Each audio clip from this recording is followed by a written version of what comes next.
We back. Thugged Out Thursday, you already know. It's your boy, No Grand Booth in the building. It's your boy Ching Bing. And we got a special guest. Superstar J, holla back. Yeah. Queens in the building. Queens get the money, long time, no cash. Yes, sir. Yo, Superstar. What's good, man? I want to get into who influenced you to start DJing? The whole Queens culture. Just growing up playing ball and the park jams. People like Grandmaster Vic, Ike Love, Buddha Barber, D-Life. Then when I started... Hold up. Yeah. Those 5 names you named, those are super throwbacks. Yeah. Just to be clear. Let's give us a breakdown on the throwbacks, like, you know. Those shits was over my head. And I'm an old school nigga, but I gotta relax. But you know, we from Nah, the Bronx, I mean, just like, you know, I was probably like 12 and stuff, listening to mixtapes and listening to Kid Capri, Ron G. And, you know, like, people like Ike Love and Buddha Barber put Clue on. So, you know what I mean? We was all from the same neighborhood. And, like, Grandmaster Vic from the other side, south side. I'm from the north side, so, you know what I mean? Grandmaster Vic a legend. Yeah. You know what it is, though? Because I salute the Thugged Out, because I've heard about y'all for a long time. Thank you, man. I appreciate it. You know what it is? And this is just like, for me playing ball and going out of town and meeting different people, everybody used to think Queens was Queensbridge. You know what I mean? So then when you start talking about the legendary of Queens, you start talking about like Southside with Preem, Fat Cat. Right. You know what I'm saying? That's up to speed, Then, you know, you talk about Ronnie Bumps, you know what I mean? People like that. You talk about Bimmy and all them. So, you know, that's like the street level. So when you heard the street level, you heard about Southside, Preem, and then when you heard the whole Queens, because you gotta look at it from being from the north side, and LL and Run DMC, they would say Hollis, LL would say Farmers, so you wouldn't really know, like you would think Farmers is just a block or something. Right. Queensbridge is a whole project. The biggest project. Yeah, the biggest project. So you wouldn't think about 40 projects or Baisley projects where, you know, these dudes come from. But, you know, that's just the cliche of Queens. But now, when you come to Queens, now you know South Side and North Side. So, who introduced you to Clue and? Just being around the way, just being little and shit, and looking up to them. Like, I played ball, so like DJing was like secondary for me. Right. Like, ball was always first for me, but I couldn't rap, so, you know, just looking up to, like, you know, Jam Master Jay and shit, seeing him on the Avenue and walking around and seeing Run playing ball in Jackson, and you know what I mean, even seeing L like sometimes. So it was different for me. So like when I was growing up, those were the people I looked up to. And what age you took it seriously, like?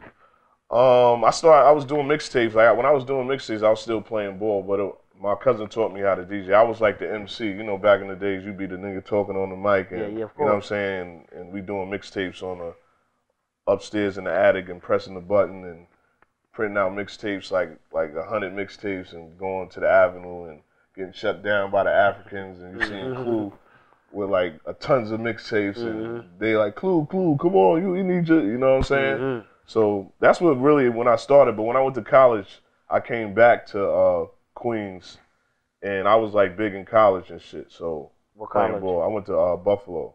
So out there, you know what I mean? Buffalo, New York. Yeah, Buffalo. Yeah, it was lit. It was lit because when you come from New York, you just think you're the toughest nigga around. Then when you get to you get upstate or just different areas, you like, damn, this shit different. So like, I broke my ankle and I really like was depressed. So I just brought my turntables up there, and they used to call me Basketball J. So when I was DJing, I met some couple of girls from like a sorority. They was like, hey, could you come DJ our shit? I was like, hey, fuck it. And then there was just some DJ on the radio. I was like, yo, who's that? And my determination was like, what you mean, who's that? And then from there, I was just always telling them, like, I'm going to be big and DJ. And niggas was like, yo, you should call yourself Superstar J. Wow. And that's where my name came with Superstar J. Oh, so you got it from college? Yeah, yup. That's dope. Yup. Got it from there. And where you got your start, you know, matter of fact, you got where I got my start? Yeah. Well, basically, when I came back from school, I was big out of there. But when you come back to New York, it's like, it's hard. You know, it's hard. You know what I mean? Like, people was telling me, like, yo, just do like R&B mixtapes. And I was just like, nah, man, I want to do an R&B mixtape. I want to do like the mixtapes with, you know, at this time, Big Mike was like Big Who Kid, you know what I mean? And Shout out to Shout out to Who Kid. Yeah, shout out to Who Kid. Shout out to my big bro QP. He dropped a mixtape that was called Mastermind. You know what I mean? I heard about that. Definitely. You was on that? No, I don't rap. I'm saying like you played up. Yeah. When I mean, just because I say you was on that doesn't mean you. I know you don't rap, but you participated some way somehow, whether sending a beat in the studio, hard work, and be behind the scenes. A lot of people don't be knowing what it takes to get the job done. Yeah, I was young. You know what I mean? A couple of people that I grew up with rap, and I just was the cue.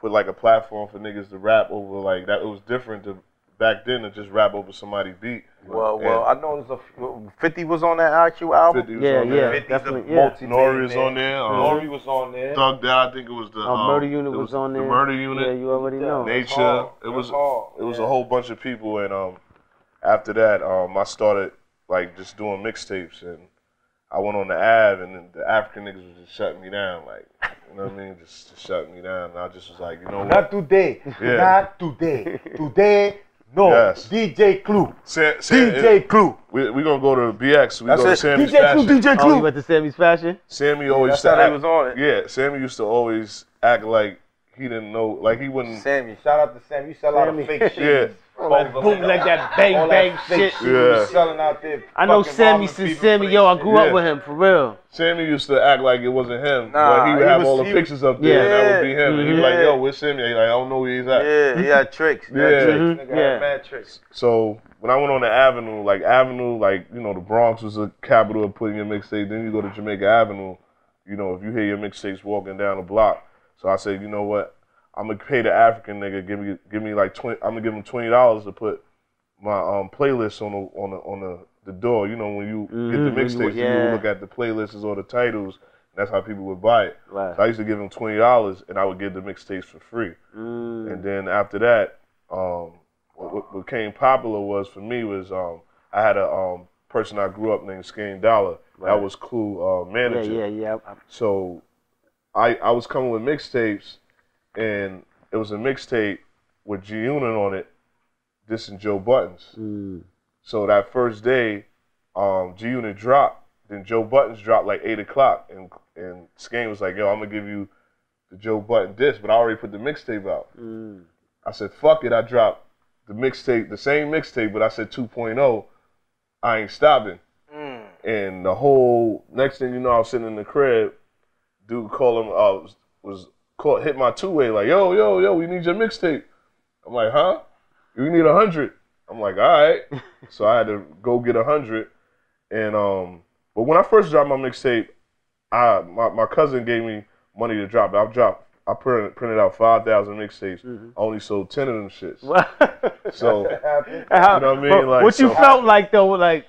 I felt like shit, kid, because it was like, you know, my cousins getting money, so that's like you ruined the whole re-up. Like, right. You went super wood. Yeah. You went concrete. More than concrete. So what made you re-strategize after that? Nah, that's a big L right there. Fact. You know what? No, my whole life is that I like when people doubt me and make me go harder. No you doubt. know what I mean? Like, I'm from the streets, like, so when a nigga get nice to me or start like bigging me up too much, I'll be like, huh, what's going on? So I like when niggas down me, so that shit gets me more hyper. Yeah. So like, people's like, yo, I told you, man, you shouldn't have did it. I was like, man, fuck that, I'm gonna drop another one. But then when I was in school, people didn't really know about the internet. Right. So I had this white boy that went to school with me. He used to get me, I didn't have to go to the record labels because he would find the exclusives on the fucking computer. Wow. So I used to be ahead of everybody. Gotta have doing white that. friends, y'all. You know what I mean? So he would send me the shit. My man Big T, he would send me all the exclusives, and he would chop something like, I used to take something from, like, if Who Kid would drop the day before, I would take his shit, chop his drop off, and put the same record. So when I came there, people would buy it. But my consistency was me dropping every week. They used to call me 7 Day DJ. Every week. I dropped the mixtape for the last 4 years, every week. That's hungry. You super hungry. How many weeks? 52 weeks in a year? You went hard that whole year? I went hard. I went hard 4 years. For 4 years, every week? Okay. You was grinding. Now, I want to get back. Hold up. Yeah. Hold up. Facts. Hold up. Relax. Nah, that means you was getting some chicken at that time. I ain't gonna hold you. at that point, when Clue was doing it, and like Green Lantern and Who Kid, like Green Lantern. Shout out to Green. Shout out to Green. It was different for me. Like them niggas was like legends to you coming up. Legends, but money wise, them niggas was like I was the little re-up. They was the big re-up. So I used to go to the Bronx to Sonia, where everybody used to get the CDs. The Asian lady, and she used to like, I used to print out like 1,000 CDs. Like that wasn't nothing to her, because Green Lantern would come in with a U-Haul van full of mixtapes. Wow. So she's like, oh JJ, hold on, I got 40,000 mixtapes for the, I'm not going to put that. I mean, that was a long time ago, but everybody would meet up like she was like the dealer and shit. I know how that shit is. That shit is like, I used to see Duke the God, Dipset mixtapes. Duke. I was just about to say, give us some more historic, times of the mixtape legends. You know what I'm saying? Yeah. This is why you here. You a DJ. This is something different. That doesn't have, we usually get the right DJ, because if Thugged Out Entertainment, Nori would tell you, like, you know what I mean? I came from growing up, I used to play ball, so my man was from 107, Mr. C, and Nori Uncle was from there, so. Who was? Was is from there, so. That all came like family. He would know about me. Like actually, when I did an interview, me and him would just click because he was from Queens. But just doing that and me having the determination, I went from 1,000 to 2,000 to 5,000 to 6,000. Hold on. Not meaning to cut you off. I want to go from back to the 100 when they said, "Oh, the 100? We need 100." Yeah. I still got those mixtapes to this day. I got them in my garage because every time I would feel big-headed, I would look at those mixtapes. Matter of fact, excuse me, not the ones that you didn't sell. I'm talking about when they called you and said, we need 100 of your mixtapes. Yeah. Which one was that one? Oh, that was the one when Joe Buttons was going at G-Unit. All right. Now, how did you feel after the 100? Where did it go after the 100? Where did it go after the 100? They asked for 100. Then the Bronx asked for 200. Then when Canal Street was popping, they asked for 400. Like and what you was thinking, like?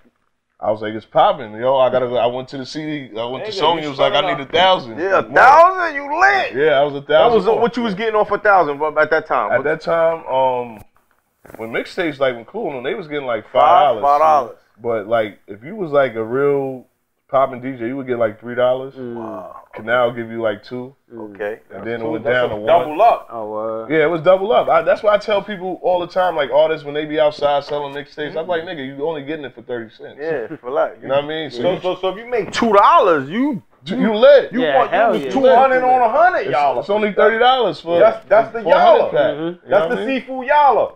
30 cents with the $2 on the yalla with the seafood yalla. That's a fact. Yo, so who will Superstar J open up his show? I mean, like now, just the atmosphere, the environment of New York, is strip clubs popping now. Okay. So, you know what I mean? You know what I mean? I do strip clubs, I do regular parties, because sometimes you can get caught up with the strip club shit, and you go to a regular party, and everybody like, what the fuck is going on? Because, you know what I mean? With me, being a good DJ is, you got to read the crowd. Like a lot of, I won't say whack DJs, but a lot of DJs, they be acting like they DJing for themselves. Like, you know what I mean? We might have the people out here, and I might play all the new shit. Like, it's a lot of new DJs playing all the new shit. It's only like 1 o'clock. Like about 11 when the party just started. Ain't really too many people in the club, so you can't hit them with all the bangers. Nah, why would you? Because you're fucking up the energy. You're not bringing it, like with DJing, you're bringing the energy of the party. Yeah. If y'all sitting in the party and I'm playing fucking Uptown Anthem at 1 o'clock, then what happens at 2 o'clock? And then I play it again. You like, this nigga, I done heard this shit like 3 times. So play shit that, you might have females in here. You might go a little R&B set, fuck with them. You might even go like, you know what I mean? My big homie is DJ Self. Like I learned from him that I seen him do parties and he'll set it off with a whole slow jam set. Self, man. You know what I mean? Yeah. Like I'm like, what the fuck? And he'll have the whole crowd mesmerized. Some people can take care of the whole room. Like, yo, shout out to the Capricorns in here, the Aquarius. Now you got the room. Now what you gonna do with the room? You gonna fucking bomb out and play all the new shit? Then when I come in, or Envy, or anybody that's there, even Flex, like you gotta show. It's like DJ respect. I was just about to say that, not meaning to cut you up. I know that I seen some DJs beef. I'm not going to say the names of the DJs, but they are known. I've seen them beef because they like, yo, how you going to play that? And you know that I'm about to come on, and you know what I'm saying? So I know there has to be some level of respect in the order of your set. You know what I'm saying? It's like nowadays in this DJ game, it's just like even with rap, like, you know what I mean? Niggas will make up a rap and it'll be done. You know what I'm saying? Like with DJing, it's so easy now to do it. It's like, yo, I can put up a playlist and put everything together. You know what I'm saying? Like some DJs, it's people that it's so easy. You ain't got, like back in the days, you would have to have money to be a DJ. Right. You would have to buy records. A record, a lot of single records. record is like you got about 2 records. You got about two records. But if you can't afford it, you got to buy that one. And if you got they don't even sell. You can buy the white label where you can get like 10.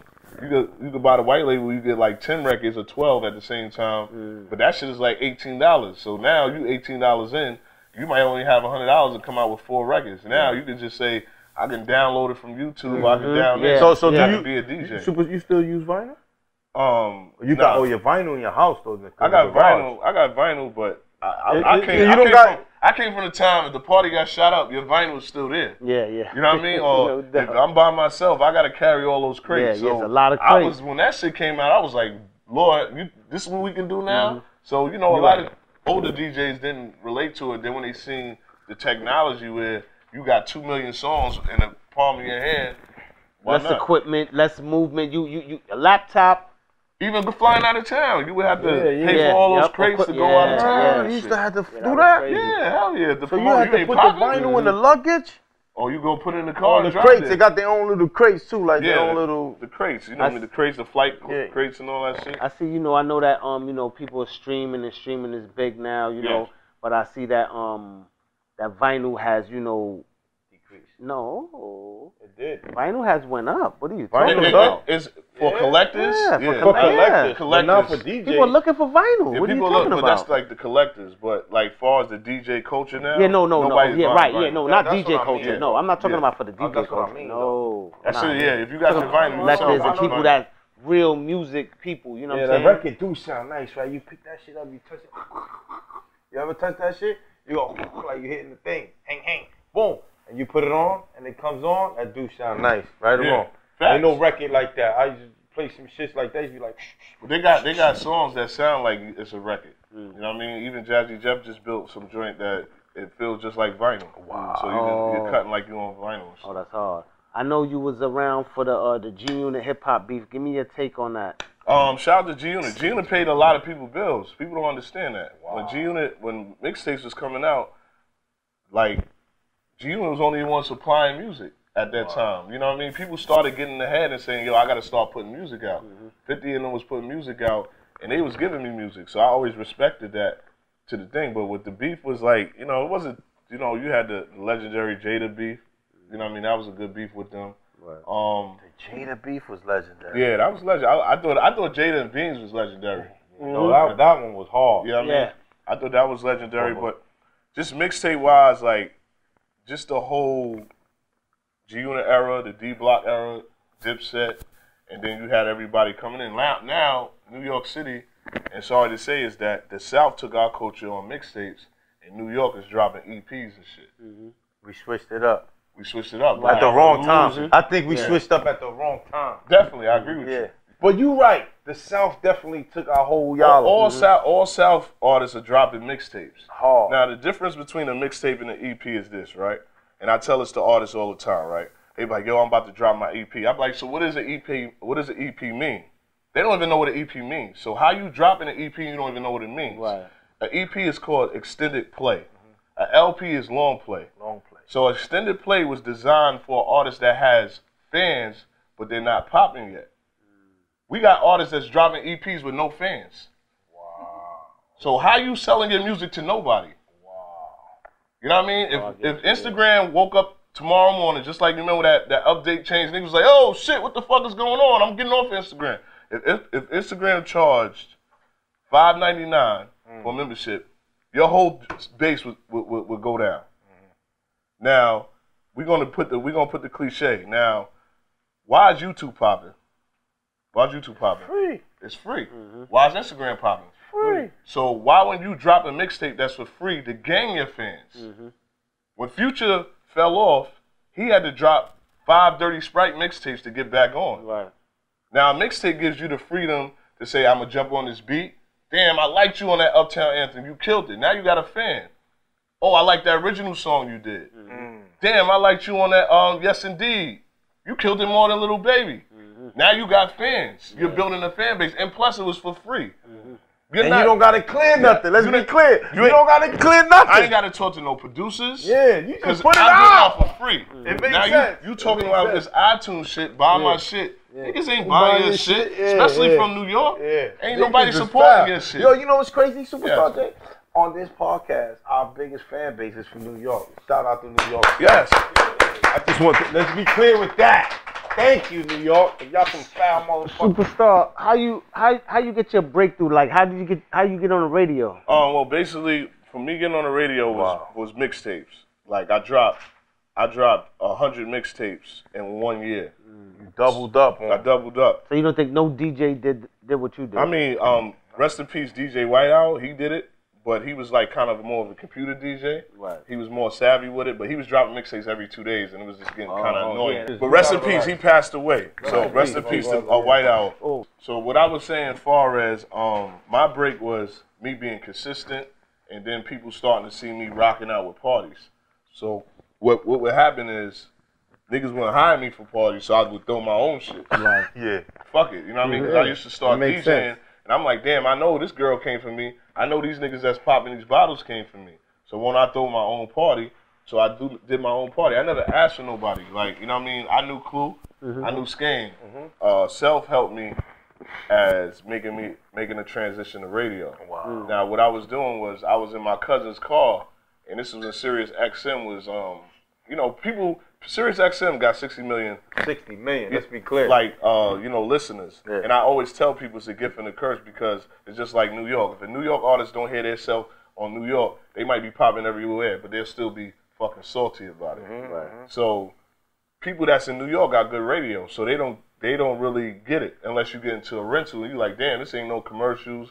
You can hear cursing, you can go to a gospel channel, you can go to R&B, you can hear Howard Stern. So when I listened, I was like, yo, Self, you on this Root Radio? He's like, yeah, kid, I do this. And then when he went to Power, Sirius was like, yo, how you going to be on 8 o'clock and you on 8 o'clock on Sirius? So he was like, yo, I'm going to bring you in. And I brung in, at first when he brought me in, it was this host I was on her hour. So she would give me 5 minutes to DJ and just turn it off. 5 minutes to DJ, so altogether it was like 15 minutes to DJ. Okay. So I did that for a year straight. I started doing it when Self couldn't make an interview, I would go there.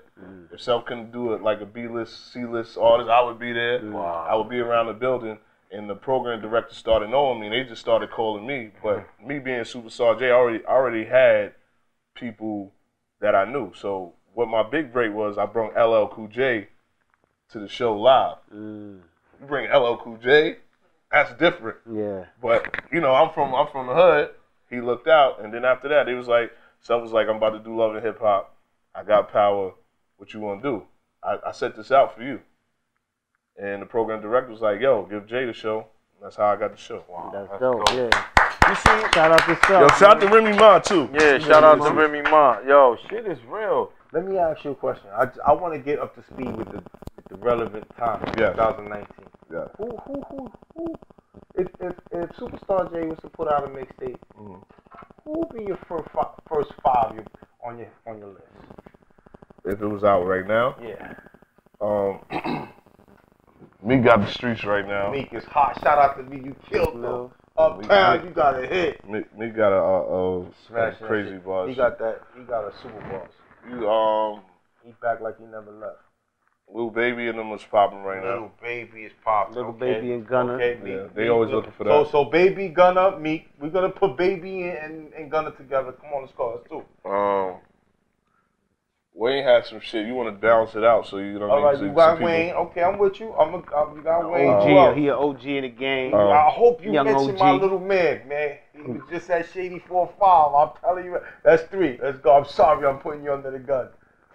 Yeah, man. Yeah, a little. I don't know. For 5, I mean, I always go with the hottest joints. Like that's just there. Like my ear is crazy, so I listen to it. Come on, who's your 4th? Give me the 4th. My 4th. Is it good from New York or the South? No, it's so whatever. I'm gonna tell you mine. I'm with you. Don't get it fucked up. from New York, A-Boogie is. A-Boogie with that. A-Boogie with the hoodie, no doubt. I'm actually the first person. Listen, he BX killed too. that. The nigga came up. He did the Michael Jackson off the y'all off That's the the biggest Yola. record. That's the biggest record. He in the did club. the Michael Jackson. That. Who you know could do that and get over with it? Right or wrong? A-Boogie with the hoodie. Yeah. A-Boogie with the hoodie. And they cleared the record on Michael Jackson record. Let's be clear. Yeah. That's what I tell New York artists because we could do a fun fact here. Yeah. That I was the first person to put A-Boogie on radio. Wow. Now the thing about and A-Boogie will tell you, look at it when you look at Timeless, you hear me talking to A-Boogie. They didn't pay me for that too. Shout out to QP. Yeah. They hear me talking on the on the intro. Wow. And I'm like, yeah, A-Boogie, how you feel on radio? And they put the music on. But I'm gonna show you a story about A-Boogie. Was hit this one might have never happened if I didn't school him and just been street orientated and told him like just doing big homie shit, big brother shit. He came out there with 50 people and he didn't know how radio goes. He thought all the whole 50 people could get in there. My boss was like, first off, there's only 5 people on this list. This is Rockefeller Center, 6th Avenue. You know where we at. So I had to pull him aside. And he was like, man, fuck it, then we don't go. I said, listen, we got 30 million people.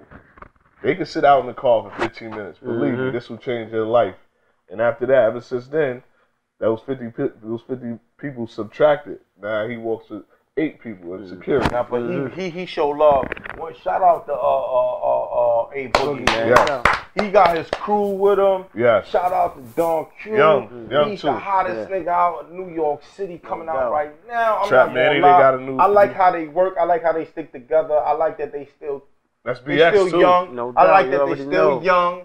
They play their new games inside their own little family, you know, with what they show. Like, you know, they not growing up too much.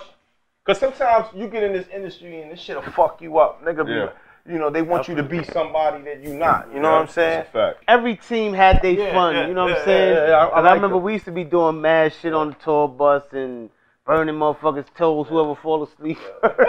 Yo, go crazy. Burning motherfuckers. But Superstar J, so right now you on Sirius satellite radio. Yes. What's your show? What's going on? Like put a song like my show's called VIP Saturdays, Superstar J VIP Saturdays. Yeah. I got this crew called the Union DJs. Yeah, I'm hearing about. Explain that all the names of the union. Cause the DJs they got that's like a crew. fucking Illuminati going on. So did you start the crew No, or DJ Self. DJ Self? DJ Okay. Self. So it's DJ DJ Self, Will, and S1. and S1. They Will started a commission.